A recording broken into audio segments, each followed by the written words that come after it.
Ultraman Season 1 was my introduction to Ultraman. Before that, I knew nothing about the character whatsoever.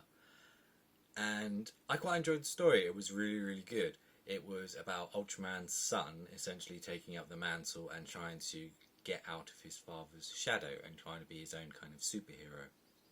Of course, you had another two Ultramen in that series as well who were not descendants of the original, but they had their own little thing as well. With Season 2, we have even more Ultramen in the mix. It's a bit strange because I kind of expected it to follow the same kind of storyline, being focused on the main protagonist from the first season, but instead he is taken out the equation pretty much from the first episode, and it doesn't really do much for the most of the season. Instead, we're following Ultraman Taro as he is coming from New York all the way to Japan because there have been mysterious disappearances in those areas, and he's trying to figure out what is causing them. He tries to get help from one of the other Ultramen, but they kind of fob him off, not wanting to know. And that's where his story kind of comes into fruition, because he decides to take it into his own hands and try and take on the villains himself. And he kind of gets overwhelmed and it kind of like bursts into power. I really, really like that. I think the character is quite nice. It's also nice to have someone who's already got an established relationship, because a lot of the time in this series you kind of have, you go through the whole season, they're kind of like, will they, won't they, will they, won't they. So to have one from the beginning and then kind of have that kind of tension, you know, not wanting to get hurt and stuff like that, it was pretty good. And it kind of peaks because he doesn't need the Ultraman suit to use his powers. He just bursts into flames just suddenly and just starts beating the hell out of the villains, which is really cool. It is. And then of course you get another Ultraman, Jack, who's like this big stocky bloke, another one from America, and he gives him a suit to kind of contain his powers, because he's quite new to using his powers. He doesn't necessarily know how to use them properly, and he can't control them. So he's trying to go supernova, but of course that's not what he wants to do. He doesn't want to explode. He just wants to just use a bit of his power, but because he can't contain himself, the suit has to. And then he kind of develops a relationship with Jack, which is also very interesting. I would have liked Jack to be a bit more developed in this series. The first two episodes he gets a lot to do, but after that point he's kind of very much sidelined, focused on Taro, which is fine because Taro is the protagonist of this season, and that's not a spoiler, because as soon as you watch the intro credits for this season, it shows you who the Ultramen are and their suits and stuff like that. So yeah, it's already all there if you watch the intro. I don't know why anime intros do that. They like literally just show everything in the intro, and it's like, okay, thank you for just spoiling the season that I'm about to watch. Yeah, cheers.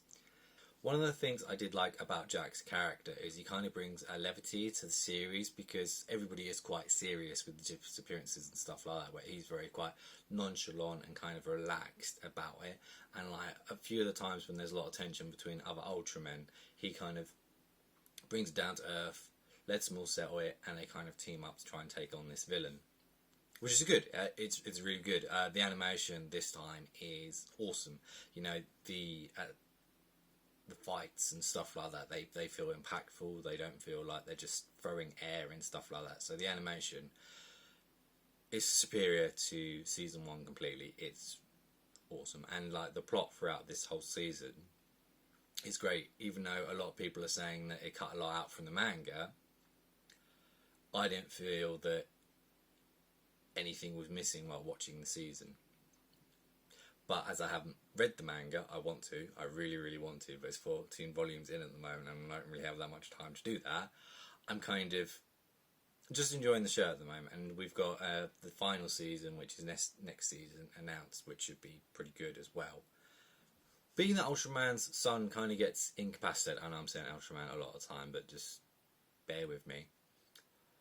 His son gets incapacitated, and midway through he puts on a suit, and you're like, okay, this is going to be awesome. He's going to start kicking ass and stuff like that. No. He kind of gets incapacitated as well, and then he is in very much the same situation as his son. So yeah. So apart from Taro, no one really gets their moment to shine. Even like the big final where they're all supposed to be doing something, they have like a little bit, but then when the final boss comes, like they're all just doing stuff and it's something else.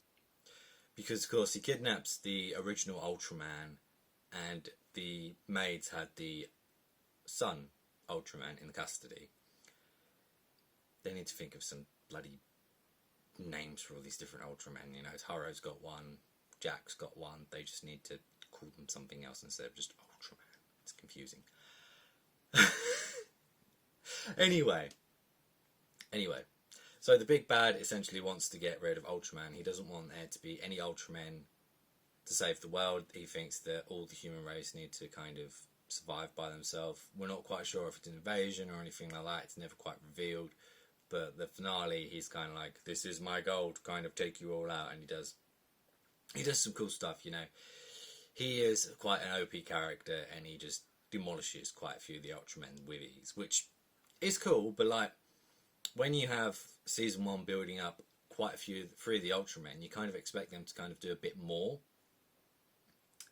But unfortunately, they don't get the chance to shine because they're all kind of like just sodded off and then just electrocuted through most of the final.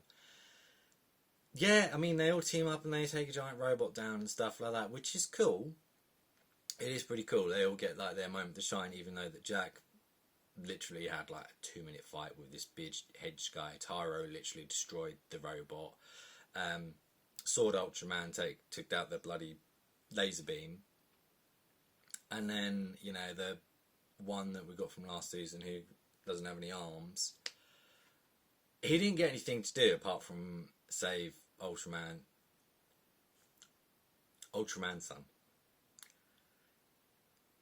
So yeah, it leaves a little bit of desire to kind of develop these characters into a little bit more, but aside from that, I didn't really have many problems with the series. I think it was a bit lackluster that the big bad was essentially killed by both of the original Ultraman and the new one doing this and just having him blown away. Being that he showed that he was a superior fighter and stuff like that, it would have been cool just to see him do a little bit more. And while yes, I get that that's the main Ultraman final attack and something like that, that's iconic, it didn't feel earned. Like, the original Ultraman got taken out, the son got taken out, and that is both of them doing that to the big bad. Whereas all the rest of the Ultramen who have been on the ground kind of trying to take down this big bad while both of them been incapacitated, you know, it didn't really make a lot of sense. It wasn't really a hoo-yah moment. It was more like, oh, okay, they're taking down the big bad because I guess they need to look cool. As I said, I enjoyed the pacing. It didn't feel like anything was left out. I am very much excited to see the final series of this. I'm hoping that it's as good as the first 2 seasons because I've absolutely loved watching it. I literally sat down and watched this whole season in one sitting, just 1 from 6 just all together, and then I didn't stop, didn't have any breaks. Awesome, loved it. But yeah, that's my thoughts on Ultraman Season 2. What do you guys think of the season? Have you only watched Season 1 so far? Are you looking forward to Season 2? Please let me know in the comments below. But that's all I have to say for now. Thank you for watching, and I'll see you in the next one. Bye.